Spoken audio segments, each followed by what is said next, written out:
एक बात कथा में कही है कि भक्ति में ठाकुर जी प्रस्तुतिकरण देखते हैं कि आपकी प्रस्तुति कैसी है।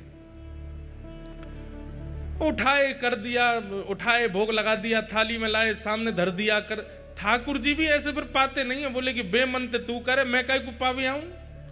लेकिन जब ठाकुर जी देखते हैं कि बड़े प्रयास करता है, बड़ा श्रम करता है, बड़ा परिश्रम करता है, मनोबुद्धि लगन से लगता है, ठाकुर जी आते हैं स्वीकार करने। इसलिए कभी भी उत्सव कीजिए, उस उत्सव को काम चलाओ मत कीजिए, या तो करिए मत, और करो तो फिर उसमें इतना लगन से करो, इतनी विशेषता प्रकट कर दो।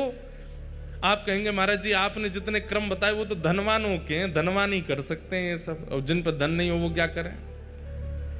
भाई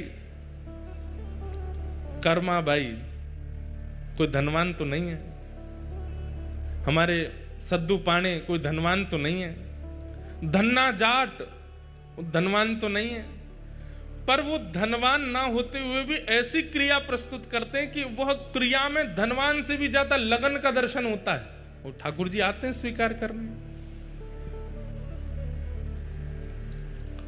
धन्ना जाट की कथा में हम लोग सुनते हैं कि उनको सामान्य पत्थर शालिग्राम भगवान के रूप में एक संत दे गए। तो धन्ना जी रोज अपनी मां से कहते, मैया मुझे चंदन दिलवा दो, मुझे रोली दिलवा दो, मुझे इत्र दिलवा दो, ठाकुर जी की सेवा करनी है। मां मना करती, नहीं दिलवाती। तो फिर धन्ना जी ने क्या किया, बाहर गए और रोली जैसे दिखने वाले पत्थर लेकर के आए, उनको बढ़िया घिसते हैं, और घिसते घिसते लाल रोली बन जाती है। फिर ठाकुर जी के सामने जाके भावना कर देते हैं, ठाकुर जी मुझ पर धन तो इतना नहीं है कि मैं रोली लाऊं, चंदन लाऊं, इसलिए ये रोली जैसा ही रंग है इसका, आप इसको स्वीकार करो। और प्रेम से लेकर के जब पधराते, ठाकुर जी प्रसन्न होते उनके भाव से। भावना में तो व्यस्त है ना, भले ही धन का व्यय ना करता हो।